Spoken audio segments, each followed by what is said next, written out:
Hi guys, my name is Maria Park, and this is Approach the Nerd. And I am here with my good friend and co-host, Quarter Life Jam, and we are here to do our Freaky Weekly. And this week we are talking the Babysitter Killer Queen, original part 2 to the Babysitter 1 on Netflix. And so, what was it about?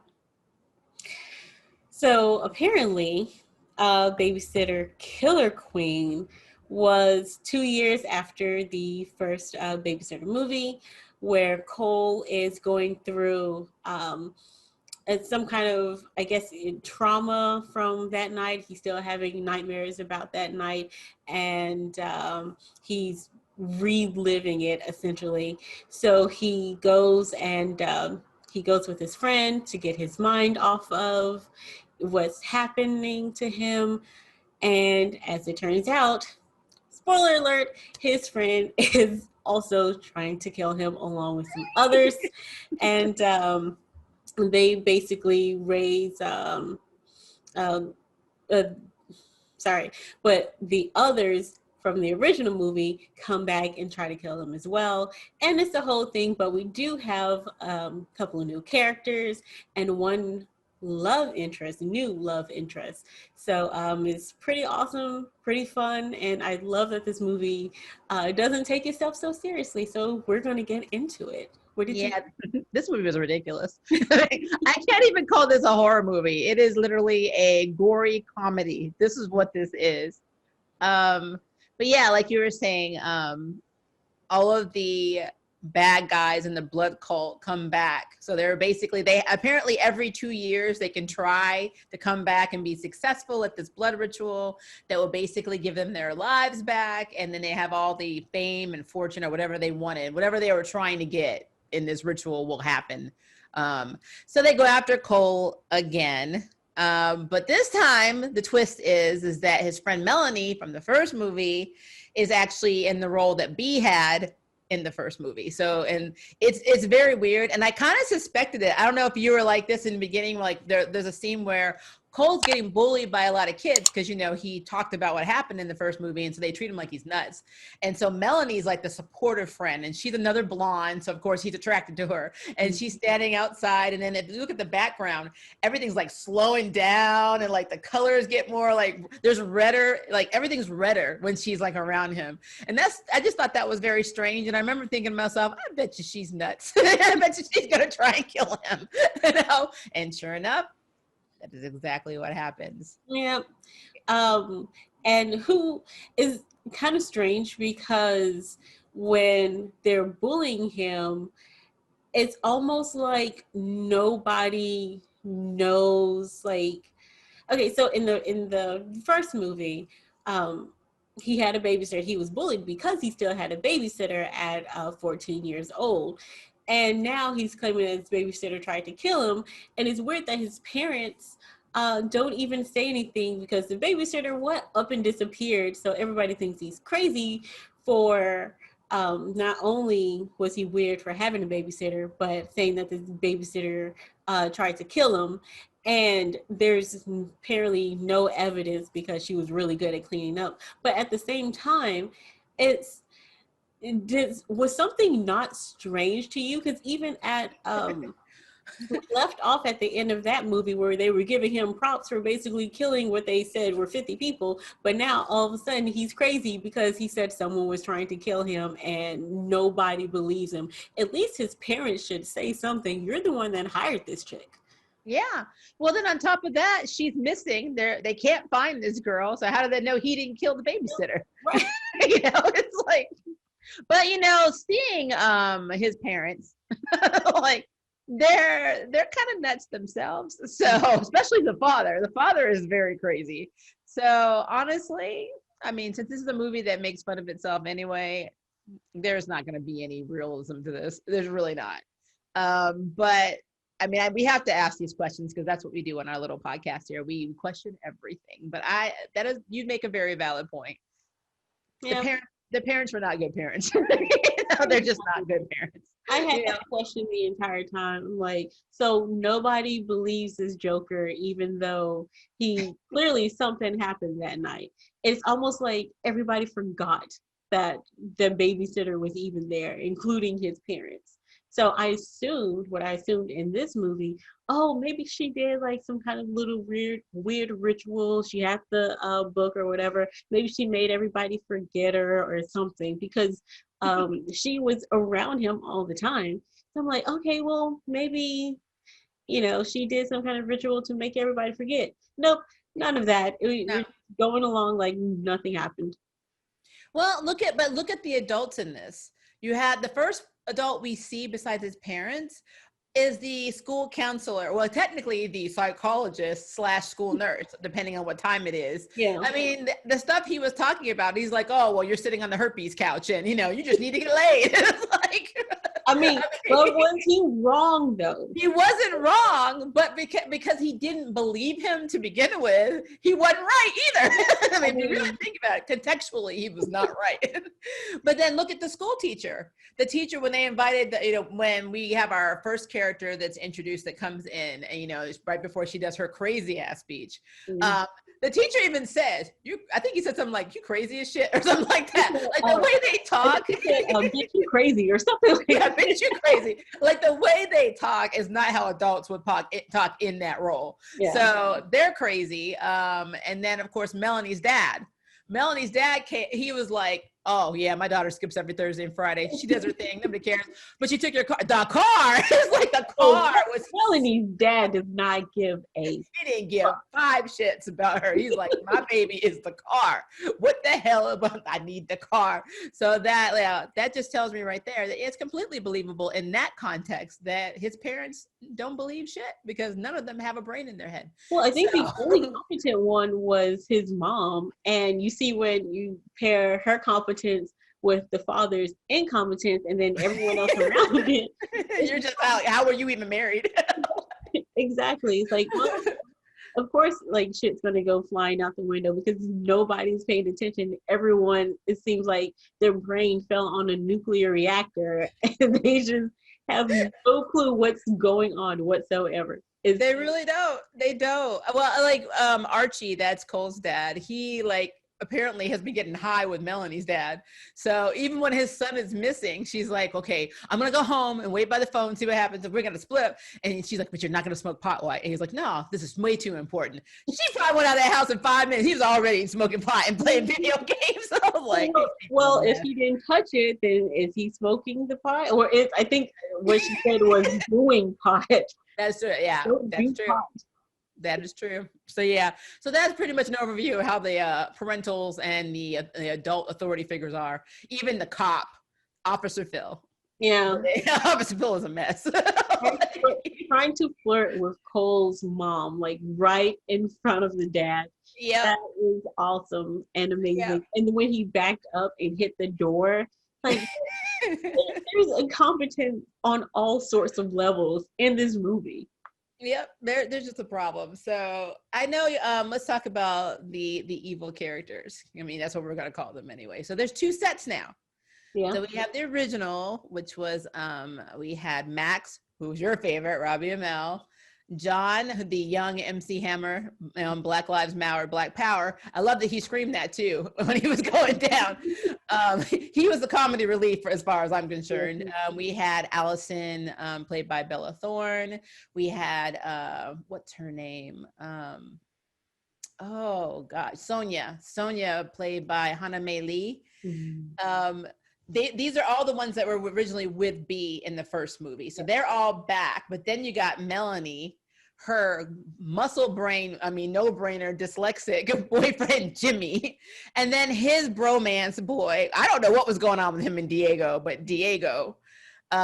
These 3 also formed another evil group. And they had a 4th person with them, and her name was Boom Boom. But she turned out to be the sacrifice. Yeah, the sacrificial one. So which I highly doubt if there was anyone that I saw being in the blood cult, it would have been her. But I guess that's what they did to deceive you, kind of throw you off. And then we were thinking when they introduced Phoebe, who is played by Jenna Ortega. And if you don't know who that is, she used to be on a Disney show called Stuck in the Middle. I remember seeing her a long time ago. My daughter was really into that show.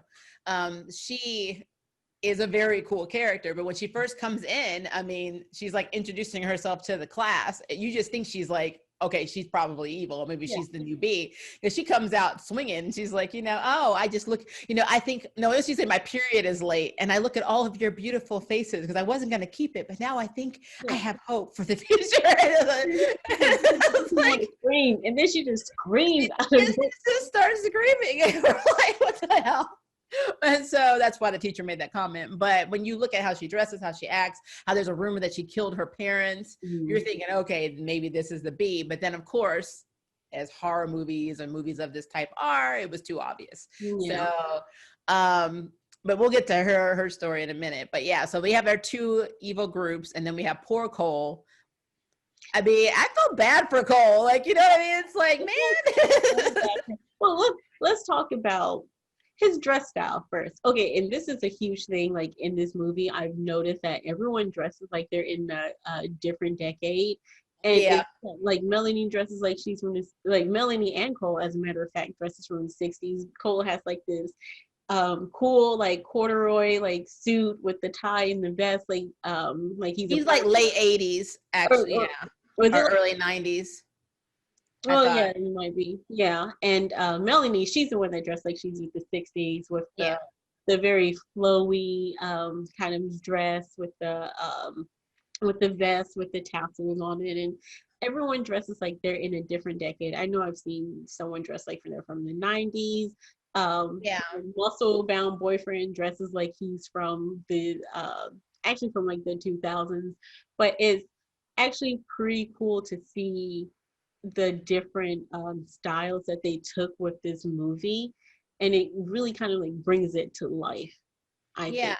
Well, isn't that because they had flashbacks of when they were chosen or recruited?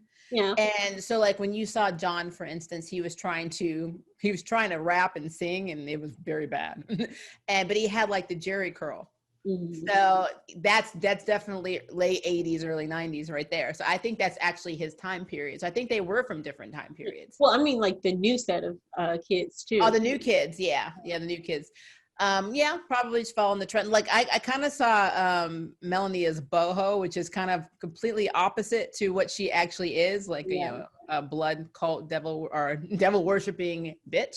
So, but I guess that's just to try to attract Cole, because everything she seemed to do was to attract him. She was extra sweet to him, extra nice to him, which he should have saw through, because when he was getting bullied, she wasn't, because she wasn't telling the truth about what happened that night, and he just let it go because he wanted, I was thinking the same thing. I was like, what a shit friend. Yeah. But like when you think about it later on, it's like, oh well, of course. And then it's still to keep his innocence. Yeah. It's just kind of neat how they put that in there, because I thought, okay, well, in the beginning, it's like, okay, well, she's clearly going to go for like the muscle bound jock, because that's who those characters always go for, like the sweet and innocent ones always go for the ones that'll beat their ass for some reason. But then getting more and more into the movie, you start realizing, oh no, this chick is like, when she invites him out and she's taking her dad's car and everything, like that's the moment where you're like, okay, maybe something is up with her. Yeah. And it's like you said, though, I kind of feel like that was a motive for her, because if she ostracizes him from everybody else and everybody treats him like a loser, but then she's unavailable because she has a boyfriend, then he has no opportunity to get laid. Yeah. So it was really smart, actually. But yeah, so moving the plot forward, they go to this lake because Cole's parents, pretty much, I guess they're at their wits' end with his nonsense, talking about these people trying to kill him and, seeing demons, blah, blah, blah. So they enroll him in like this psychiatric school, which every time I think about that, I'm thinking like New Mutants now. I'm like, you're sending him to the New Mutants facility. But they're enrolling him, and apparently they were taking him to school, and then they were going to pick him up at lunchtime to take him to the new school. And I guess my thought process was, why not just take him in the car? Like, you're going to take him to school and then drop him off at the new psychiatry place. This is your new home. Yeah. I thought the same things. Like, why are you waiting till lunchtime? Do you just want to, like, hype him up to bring him back down? Because picking him up, it raises way more suspicion than just straight up taking him somewhere else. Because at least then he knows. Maybe they thought he was going to jump out the car or something. I don't know. But that raised so much more suspicion. And then you actually left the freaking flyer out in his line of sight, so he will know that, hey, you're going to be picked up at 1 o'clock in psychiatry. Who puts a note like that on a flyer? I know. I was thinking the same thing. I'm like, why would you not have that in like the mother's purse or something? Like, that's stupid to me. I kept thinking, did they really want him to turn that lip paper in on time? And then would it really matter since he's not going to that school anymore? Because he was like, where's my lip paper? You're going to be late. And I'm like, you're taking him to a psychiatric, school / hospital. Why does he need to go to to his lit class? That doesn't make any sense. So yeah, that for plot purposes, they just needed a reason for him to run away. And so it was to me, that was not the best execution of that. They could have done that a lot differently, but it is what it is. But they got him to the lake. He decided to go to the lake, with Melanie and her crew. So they're all there, everybody's partying, yada, yada, yada. They get like a little cabin of their own, and then they're all hanging out and they play spin the bottle, and then he gets to go in the closet with Melanie and gets to make out with her, which I thought was really effed up. That's really effed up. You're about to like do what you're about to do and you're going to go make out with him first. That's really messed up. And then he comes out, and then Melanie just cold cuts Boom Boom's head off. I was like, I did not see that coming. I was like, whoo. I was like, okay, all right, let's just get into it. It's almost like, hey, Cole, you know what's up. Yep, we're doing this again. We are doing it. It's on. It's like, I was like, I really wasn't expecting her to be the one to get her head chopped off. Yeah. So that was like, wow. And then the way Jimmy and Diego were like, yeah, it's about time, pretty much just like couldn't stand her ass. And to be fair, she was kind of a B to both of them. She said really asinine stuff to both of the guys in the group. They're going to kill someone. Yeah. Point. Like, who cares? Like, you can't claim someone's like a bitch when you're literally about to commit murder. True. That is true. So was Melanie dating Jimmy? Yeah, was Melanie dating Jimmy like for real? I don't think so. No, I think she just recruited them. I really believe him and Diego were a thing. Yeah, it really felt that way. Yeah. So yeah, I thought that was really interesting. Just how he was like, I'm here. Like a scene where I'm getting ahead of myself, but there's a scene where we'll talk about in a sec, which I'm like, yeah, they're totally into each other. But so they cut off Boom Boom's head, and then all of the old crew, all of B's former demons start coming out from all the different rooms, which they gave Cole a long time to get away. Yeah. Like, they didn't, they could have been like, got the blood, suck that stuff, movie over. But no, they had to do like little mini monologues. It's like he's moving around the room. Then he basically got out because they were slow. Yeah. I'm like, if these people were smarter, he'd be dead already. It's so weird because like it happened like the first in the first movie where he was just like sitting there, and I know we'll do another Freaky Weekly about that, but he was sitting there and he had the perfect opportunity to escape. And here, I guess he learned his lesson because he like darted out of that place and were off of the boat, which Phoebe also came in on. And which she needed, I think she stopped in. She needed gas. Her jet ski. What was it? It was a jet ski. Yeah, it was a jet ski that she stole from someone. I know she was like, I need gas. I was like, you guys are into some intense cosplay, so I'm out. It was a perfect opportunity for him to leave, and they did absolutely nothing. Like they were shocked when he just ran away. Like, where'd you think? Yeah. Well, the way they were like, I'm like, none of you thought to block all the entrances. And they just like, he just went right up the thing, conveniently fell right on the back of the ski thing or whatever it is. And then they just took off. Yeah. And I'm like, they let this happen. They literally let this happen. Yeah. And so it just kind of started off a chain of events where basically their own stupidity caused their own deaths. Yeah. I think the first one, the death we saw was Sonia, and that's because Phoebe and him, they went to this island, and they go onto this island, and she wants to split up, and she finds like this guy out in the wilderness. I guess he's playing a guitar or something. I don't know what the hell he was doing. And she's like, "Excuse me, I see you have a car. Do you mind taking me into town?" He's like, "Sure." I'm like, "Oh no, this is not a good idea." It was one of the dumbest things because you're being chased by these people and you think it's safe that this guy is in the middle of nowhere on this island somewhere and you want to recruit him to take you back to land for safety. Does that not sound weird to you? I'm hella suspicious of people already. So no, I'm not doing that. I'm walking the other way. Plus, you know, as minority women, we don't go up to people, especially people that we don't know that are more of the redneckish variety. I hate to use that term. I know it's kind of derogative for some people, but I mean, I don't know how else to describe this guy because he was the definition of a stereotypical redneck. He is. He was definitely a wilderness boy, and he was sitting at that campfire, and he's like, "Oh, sure, got away from my wife to come back." I'm like, "Nope." Minority. She is a minority female approaching this guy who can do anything to her in the middle of nowhere. That's dumb. Nobody knows where you are. A beep thing. No, what should have happened is you snuck around his butt and got in the car. And, you know, if you don't know how to hotwire it, first of all, you know how to hotwire the car. You probably shouldn't have gotten in the car in the first damn place, but try to jack the car, try to go. But that guy, he was creepy. And like, I knew something was wrong when he kept saying, "I want to get over here and get comfortable." Nope, I'm fine over here. I'm like, I'm fine way over here. Come sit over here. It's like, nope, I'm just wait for your wife. I'm good. That never came. You know, but I love when he was basically, when she's like, "Do you know when your wife's gonna be back?" He's like, "I don't know, she left 10 years ago." And he starts trying to basically rape her, and Cole had already tied his shoes together, and he just pops up and he's like, "Oh, we're making s'mores. I love s'mores." Popped up like Matt Smith as the doctor. That was so fun to watch. He just popped up like, "Oh, we're making s'mores. Oh, I love s'mores," and just starts talking. It's like, that's very Dr.-esque. Like, that's pretty cool. That is Matt Smith Doctor. That is definitely a Matt Smith Doctor Who moment right there. I just love that whole thing. And then they kind of like, they're running off and trying to get in the car, and here comes Sonia with a freaking flamethrower.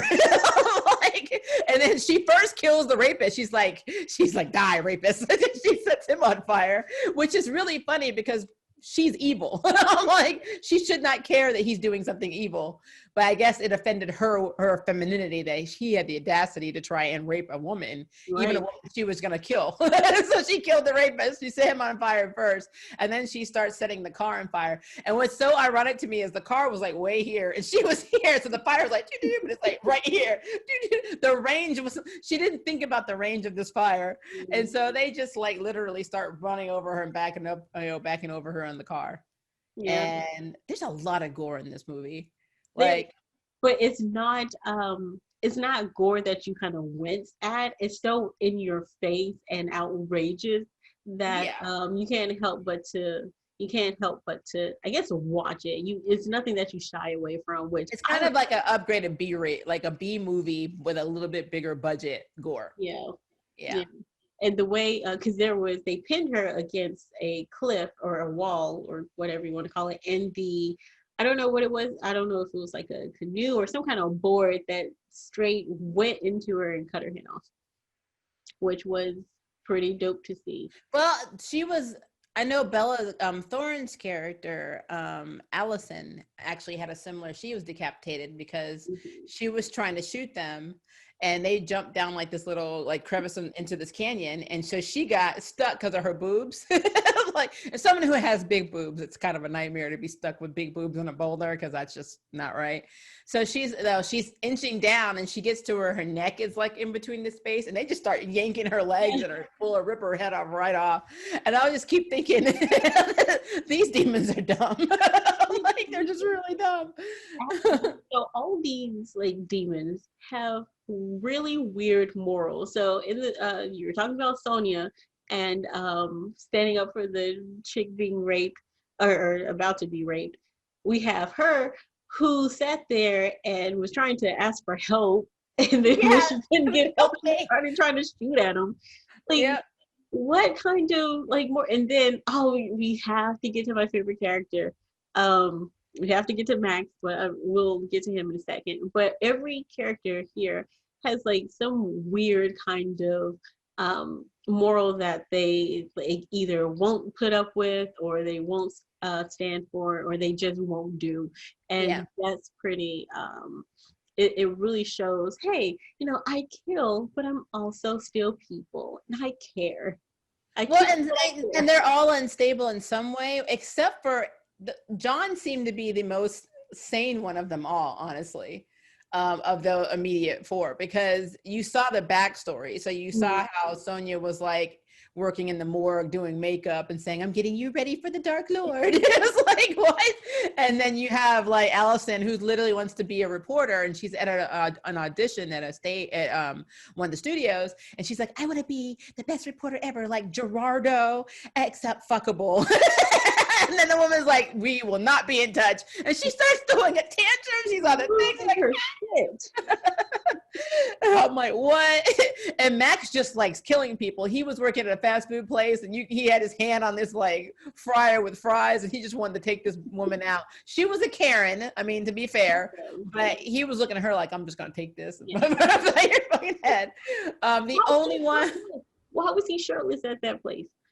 I don't know. And the woman even asked that question. She's like, why do you not have on a shirt? But you remember, I think that's his stick, because when Cole was describing them, he's like, there's also a guy who never wears a shirt, and I don't know why. Like, you don't like, maybe you don't own any shirts. He doesn't own shirts. Yeah, I mean, he was a football player. He was a football player. So yeah, he just doesn't own shirts, I guess. I'm not gonna put any shirts on. That's not his thing.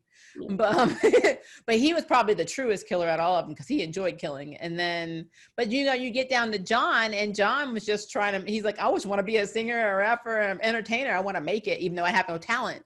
And he just seemed the least. He seemed like the one that was least comfortable with taking somebody's life, but it's like his dream and his him selling his soul basically required him to be that way. But he was the one that's kind of in the back, like when Cole was originally trying to get out, he's doing like the MC Hammer dance. Like that shit was funny. With him for a little bit.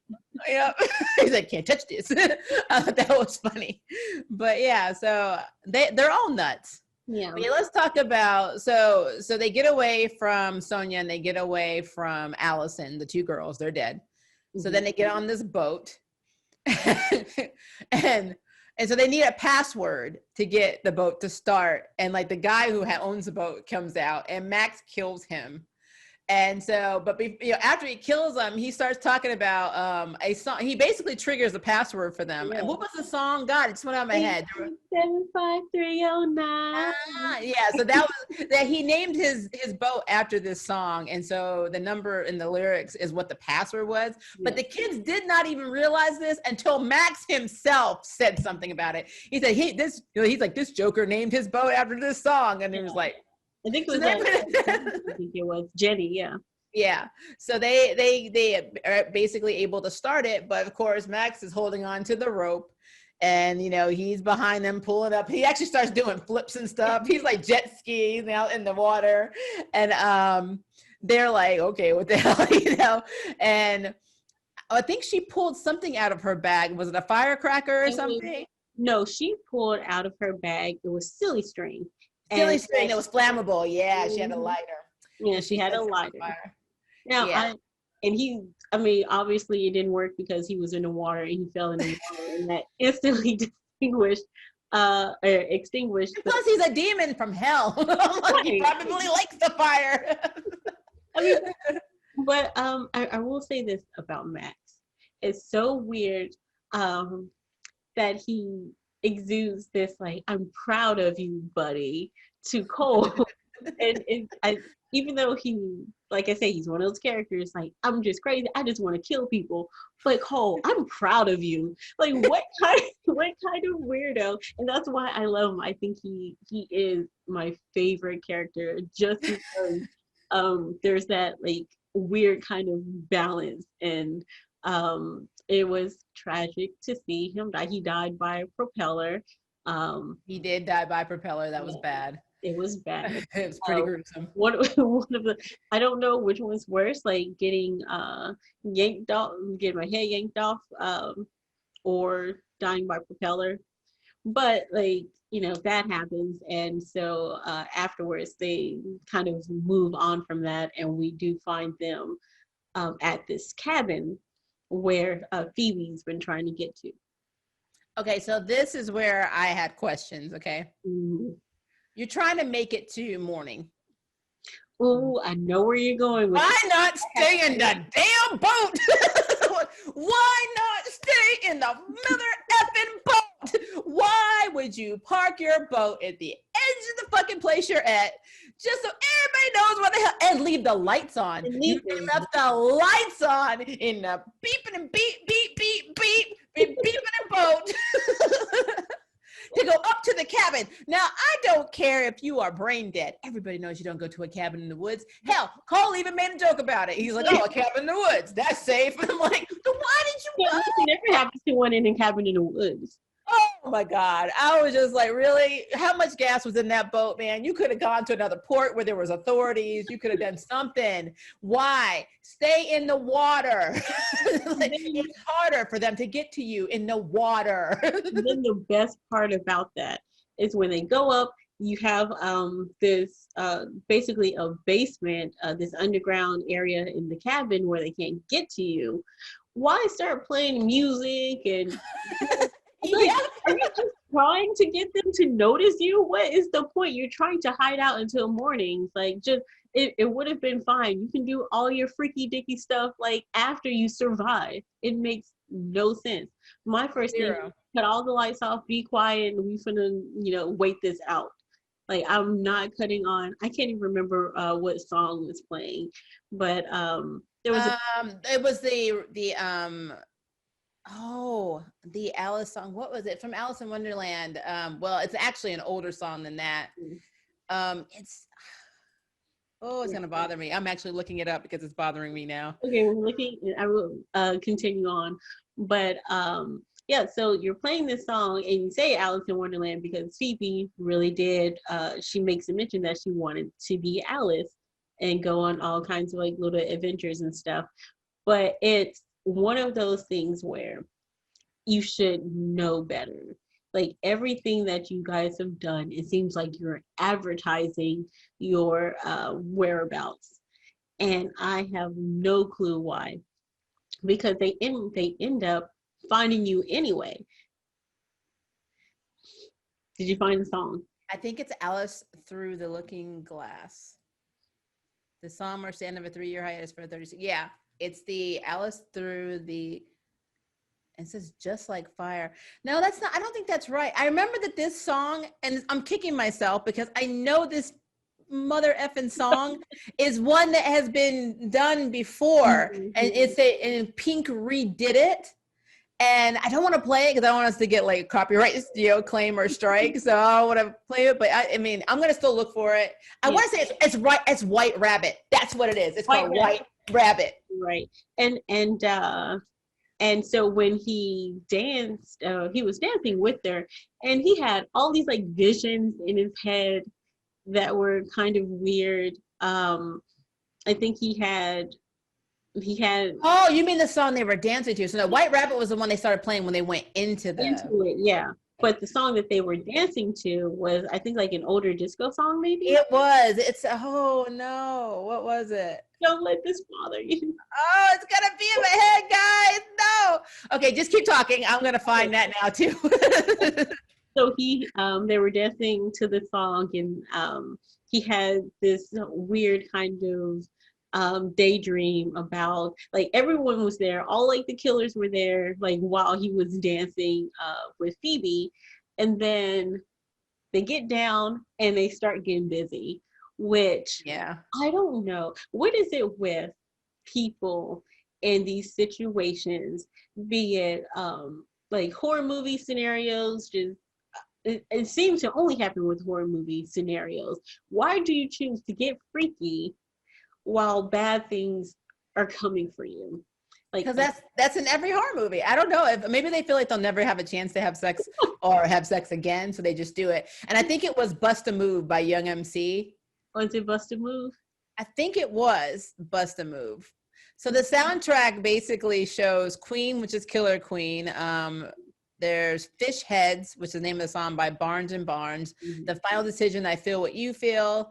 The Sugar Hill Gang, Apache. It was Apache. Apache. Oh, I better stop doing it because I do. I'll get a claim. It's It's the jump on it, That's what it was. That's what it was, because they had a whole dance sequence for no reason in the middle of the movie. They just had a dance sequence. No reason. Just if this movie was goofy enough as it is, have a whole dance sequence with all the killers and Cole and Phoebe dancing, and he does this little spin around and dips her, and then they have sex. Like, yep. I mean, actually, I'm thinking maybe that whole song montage that we got was them having sex, which is kind of creepy because that means all the killers were watching. But and I kept thinking Phoebe has really curly hair. And they're like, my natural hair, and I'm like, is that natural? Is that her real hair? I don't know. My mind went to a weird place in there, but I mean, it was a weird scene. So, but yeah, that I don't know why they had to have, and it was really quick sex. Yeah, it was really quick. So yeah, it was like wham bam. It wasn't even a thank you, ma'am. It was just wham bam. But prior to that, which I know I'm gonna say something. He had to pee. So he turns around to pee in like this vase, whatever you want to say it.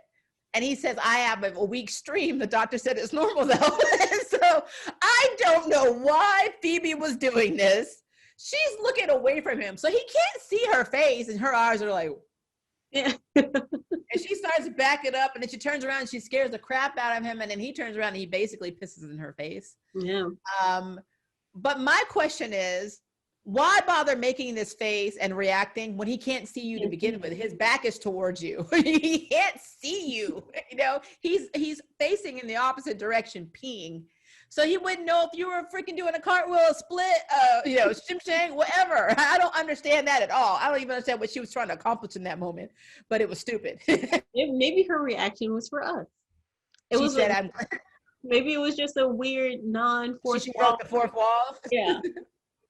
Oh, so she was Deadpooling it. Okay, I got you. Deadpooling it without it like two in her face. I don't know. Who knows? Who cares? Well, she was like, "I'm glad that your pelvic floor is great. I can I can deal with a little pink eye, and urine is sterile." I was like, "What the hell? Not if it's contaminated. It's not. It's bacterial infection." I'm like, whatever, lady. So calm about getting pissed on. Yep. Well, and then he was okay making out with her with his urine. I still not even dry on her face, and they're having sex. So, I mean, these people are weird. Like, I mean, well, the threat of death makes you do really weird things, I guess. Not that weird. Like, as married women, I can't see our spouses peeing in our faces. And you better not. Yeah, we would be. Yeah, there'd be some issues. You think that you thought you were about to die from them. Your life just got cut off a little 30 minutes sooner. Exactly. But yeah, so they got it on, and then so Melanie's like, oh, I can't get him to come out. And John's like, yeah, after Max died, John is like self-preservation mode. He's like, I don't want to die.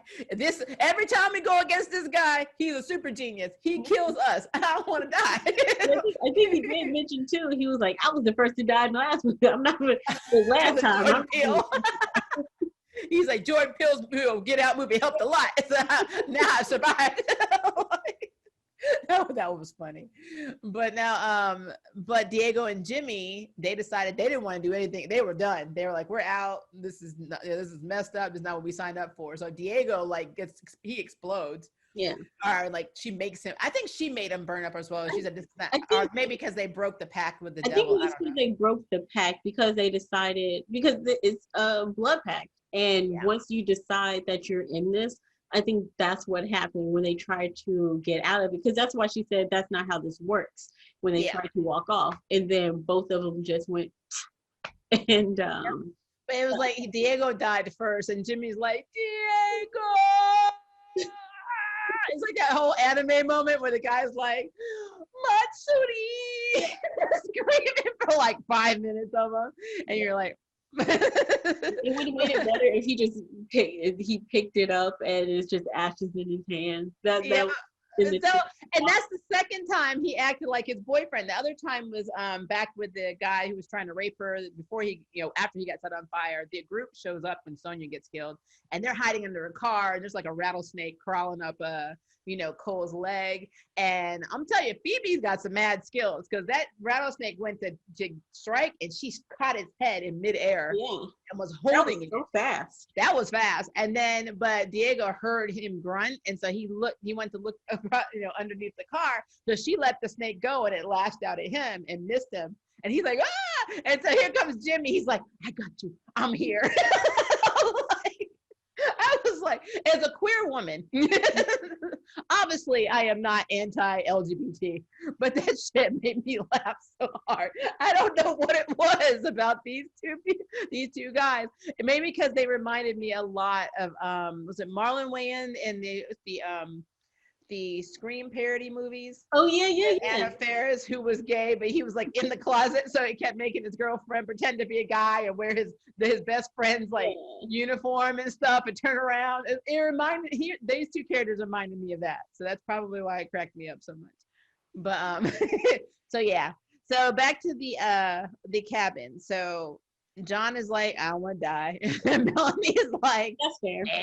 Well, so what we gonna do is we gonna wait. And then he's like, what do you mean we're gonna wait? So then she calls, Cole's father. Mm-hmm. And so Cole is high. Cole's father is high. Cole's father is high, yeah. He's high. And Juan her father is high. Yeah, her father Juan, who he still doesn't give a crap about her. He's only coming to get the car. They come. They have a funny little scene where the wife calls to check in, and they're like, he's like, are you high?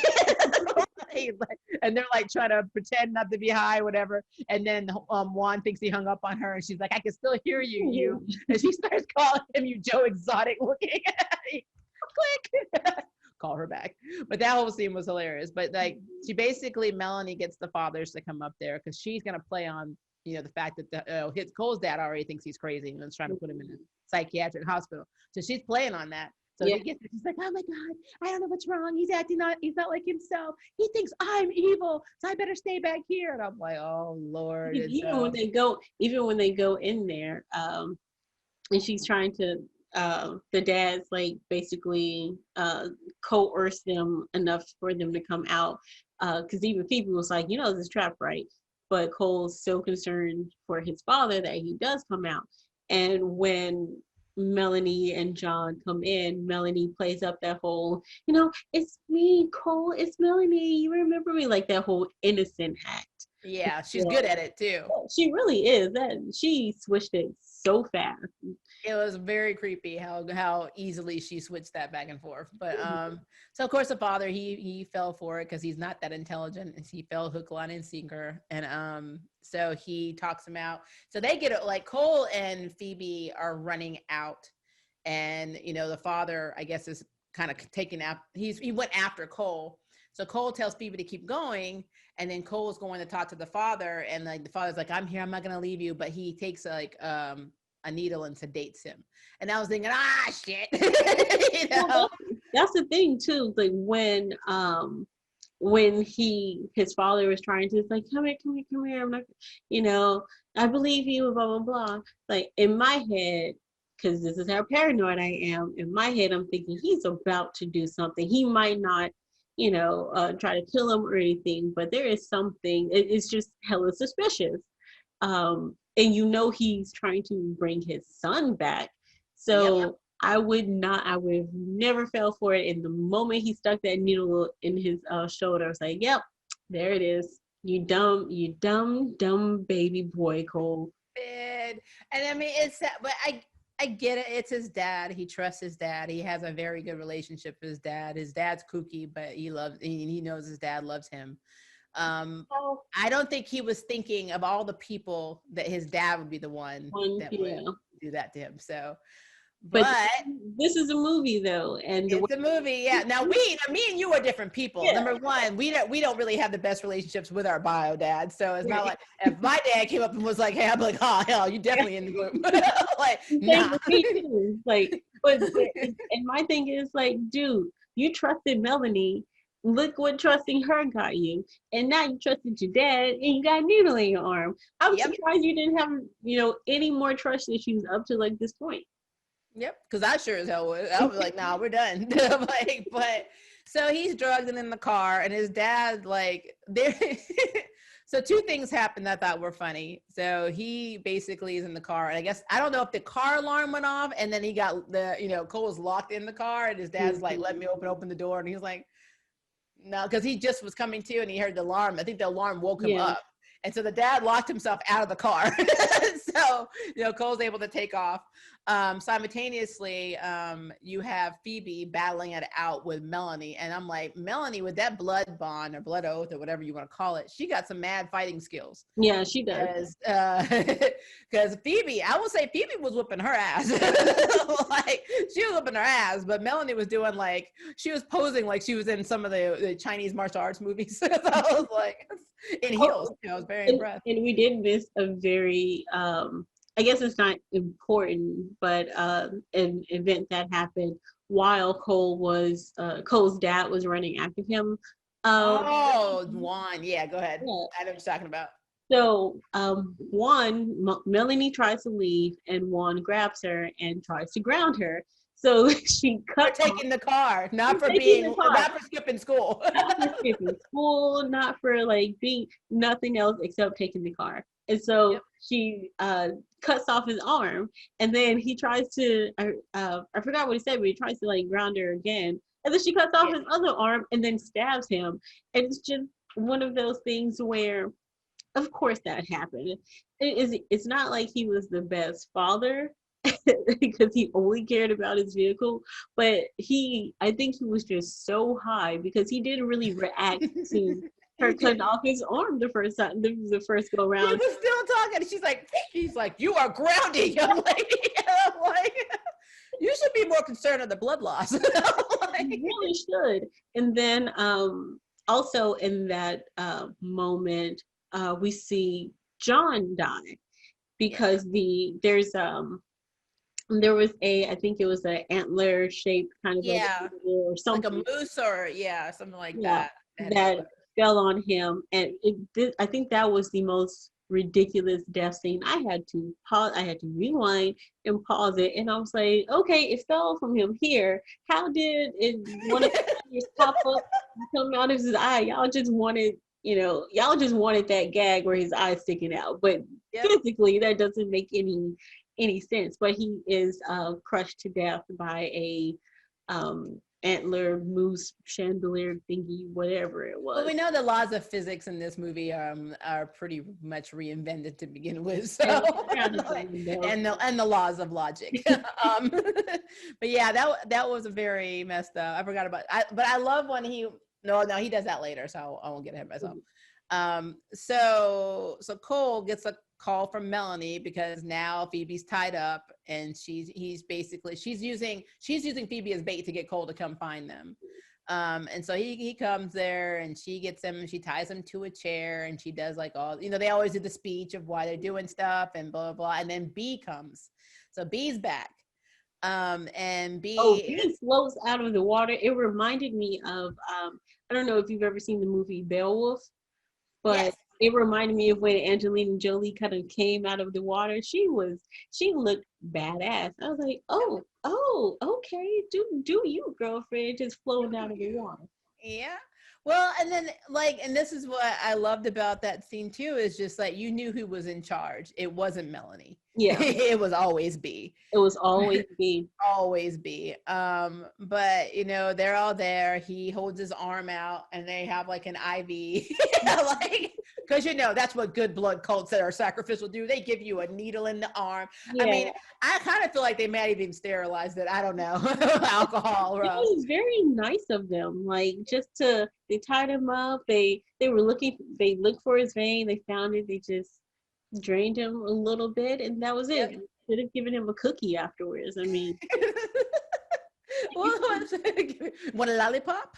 Like, you're but blushing. but it was really funny because like the amount of blood and the amount of time didn't match for me. Like they stuck the needle in and there was like a whole bag. And now I know, as somebody who has been a caretaker to two people with cancer, who and one of them having leukemia, who constantly had to have platelets donated, I know how long it takes to fill a bag with platelets and blood. Mm-hmm. And 5 minutes is not it. I'm like, but they had a whole bag. So they put that bag in this like chalice. And so they all are going around. And you look at B. B's looking at them. And see, I knew something was wrong. McCole did not really seem worried Yeah. that they were about to get what they wanted. He was kind of looking like, all right, drink it, motherfuckers. You know, so they all take turns drinking. And everybody's back. All the demons, like Max, John, Sonia, you know, Allison, they're all back again because I guess until the deadline of that morning, they can keep coming back until they, you know, they get many chances to try and make their dreams come true, I guess. I think it was surprise with the deadline. Yeah.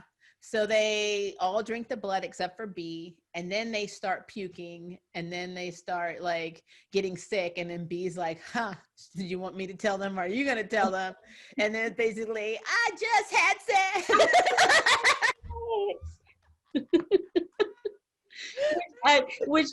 When I saw, because you never really you know that they had sex, but you don't really know because they're just laying there in the cabin. So when they're drinking the blood, that was the first thing that was on my mind. It's like, oh, it's not going to work because he's not so sweet or innocent no more. Nope, he's not a virgin anymore, Joe. And so, so they start pretty much their bodies start disintegrating in fire, and like skin and stuff is burning off and stuff. But my favorite part of that, besides John, is what Max does. Because you know, back to what you said about him being supportive. Max is like, I ain't even mad at you, bro. Mad respect. He was trying to, and he's is also because like, I ain't even mad at you, bro. Then he's just like, Yep, he's literally, his body is falling apart. He said, man, that was cold, but you know what? I'm not even mad at you, bro. I'm like, good for you, Cole. You've got some. He's my favorite character. Like, you gave him props. You dying right now, but you gave him props for getting like priorities. Yeah, I think John is my favorite because John is like, he's so damn stupid. Like he's like, Black Lives Matter, Black Power. He lays on the ground and then he's like, wait, I accept Jesus Christ as my savior. I was like, no, it's by that time, sir, it's too late. It really is. You already sold your soul to the devil. It was really funny. He was like, I decided to switch to the other team. But then we get like this huge revelation at the end of the movie. B was also the babysitter for Phoebe when Phoebe was little. And throughout the movie, Phoebe was going through this trauma because her parents did die and she did blame herself. But what happened was she had left her toy by the river. They were going back to get it. And so B was driving her in a Jeep, and I guess the parents were coming, they collided. And so they got into this really big wreck. Well, the parents died, I guess, instantly. B was hurt and Phoebe was dying. And there was a nurse that came to B and said, what would you do to save her, basically? And so that's why B initially sold her soul to the devil. So in the first movie, it made it seem like she just wanted eternal life. She wanted all this. But in reality, she actually originally sold her soul to save Phoebe. Okay, so that nurse, I haven't been to, a lot of like hospitals where somebody that I loved was dying, but I have never been approached by a devil in disguise of a nurse. Like that just seemed so random. Random. Yeah, it was random. It's like, But for plot purposes of this movie, like, you're right. You're right. We needed to have an emotional connection. You know, we had to have an emotional connection. We had to have a reason to feel sorry for B for what she ends up doing. Yeah. Because, you know, it would not have, we wouldn't have felt as bad if she was like, yeah, I just wanted to be beautiful forever and I'm out. You know, but what's interesting to me is that so in Phoebe's locker at the beginning, right before they go to the lake, she finds a note telling her to go, basically. And I think it said something about it being over, or this is going to be over, or something like that. yeah. And so she ends up, you know, she's thinking, oh, I need to go to the cabin because the cabin belonged to her parents. And so the reason that Phoebe was even there to help Cole and to deflower Cole is because B set that up. And she wasn't certain if it was going to work, if he was going to sleep with her. Because I think Cole even asked that question. But she's like, well, no, but I figured whenever you met the perfect woman who could deal with your, you know, weirdness, that, you know, you just click. So she bet on the two of them boning. I'm like, that's it. That was, and then that's when we get the whole Dr. Big Carl McManus Cole thing. Dr. McManus was right. I did need to just get laid. Yeah. You know. That was all. Cole was back in his office with the shades on, looking fly and everything, still with that corduroy suit on. Yep. But before that, the father did see, because B decided to end the cycle completely by drinking the blood willingly. And so she did it, and the father like saw it, and he was like, what the hell is that? He's like, you've been right this whole time. And I'm like, no, my God, Dawn breaks on marble forehead. I'm like, you're an idiot. But yeah, he goes back to school. He's like, yeah, I don't know what was wrong. I was kind of nuts. All the stuff I was saying was crazy. And he's like, yeah. And they're like, I got laid. All I need to do was get laid, and now look at me. But that's what I took from this movie. Yeah. Honestly, if you want to survive demons forming a blood pact to get your innocent blood, you just need to have sex. Yeah. Also, if I was Cole, if that happened to me a second time in like just a 2-year span, I would leave. I would leave the entire, I would leave the state. Like, I don't know. It said they were, if I remember correctly, her father, Melanie's father's place said Illinois, which is weird because I've been to Illinois, but I guess not the right parts for that little lake party or whatever it was. But yeah, I don't know, I would go as far east or west as I possibly could, because clearly people in that town are nuts. Oh, they're crazy. Like, everybody in that town's nuts. It's not just the killers. They're all crazy. They're all Every crazy. last one of them are crazy. But no, I'm from Rantoul, Illinois, so I was trying to see exactly where it is. I'm not sure exactly where it's. Yeah, because I'm only familiar with Chicago because that's where I have family, but I've never been in that area. And one of the things I looked at too was how pretty and nice the sky was, and how you could see all the stars and all of that. With all of the light pollution that Illinois has, I was so surprised that you could, see the nighttime sky like that. But I don't know, maybe there's like that jam. Well, they do have a lot of lakes. Like, they have Lake Aqua Najas, which is like a very, very pretty, clean, non-pollution lake. Lake of Egypt. They have Lake Shelbyville, Lake Springfield. They really could have been any of them, honestly. Lake of Egypt. So can I do my walk like an Egyptian? I'm terrible. I mean, it's the Great Lakes, so you probably.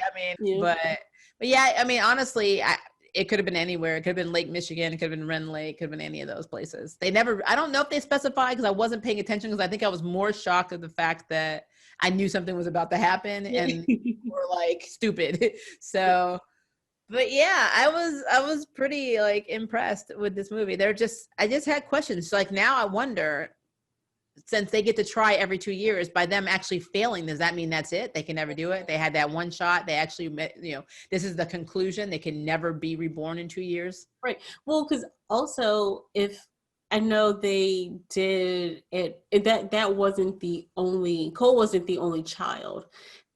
B made the mention before that there was more. this happened more than one time.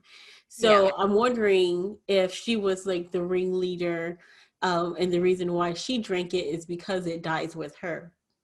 That's what I was wondering too. That's what makes it over. But does it make it over? Maybe it's over for Cole. Does that make it over, period? Like, do they get to come back and try again? You know what I mean?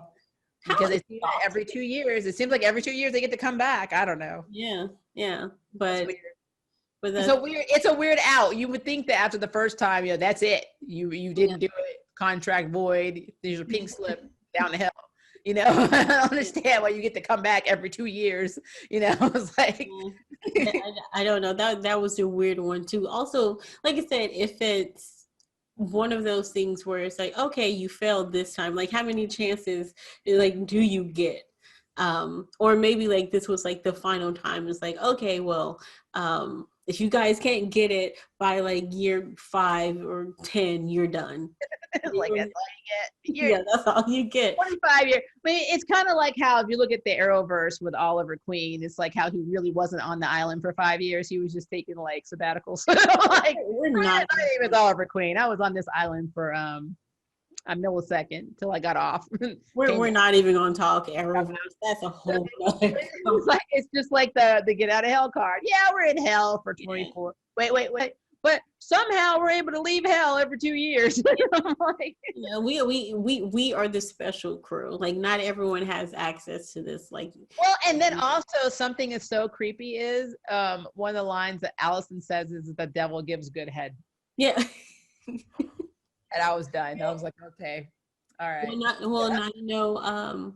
Now you know why they're able to come up every time. Also, shout out to I think it's Mick G, who is executive produced this movie. He's also an executive producer for one of my favorite shows, Supernatural, because I like listening to like some of like the music choices and stuff in the movie is kind of very on par for some of the music in Supernatural, and just like the it's kind of reminiscent of that whole sell your soul, because they do that a lot in Supernatural. So if we were to rate this movie, how many freakies would you give it? Well, I can't give it 0 freaky, so I'm going to do half a freaky, because this movie's not freaky at all. Let's be honest, it's a comedy. So, now, if this was a comedy or parody, I give it all 3. Yeah, you're right, because we're doing a horror podcast. Gore does not count. No. I agree with you. I think a half of a freaky is basically what I would do too. Half a freaky. So there you have it, guys. What did you think of The Babysitter Part 2? Or I guess we should use the name Babysitter Killer Queen on Netflix. Did you like it? Did you not like it? Leave us a comment below and let us know. And if you would like to sign up for jury duty, hit the subscribe button. If you'd like to know who's next on the nerd bell, it's the notification bell. Until next time, I can't wait for you guys to approach the nerd. And make sure to please subscribe to Quarter Life Jams, wonderful YouTube channel, because the podcast is funny as hell. Oh. Bye, guys. Thank you for watching my video. I really appreciate it, but hey, the party doesn't have to stop now. Click on one of these videos and keep it going.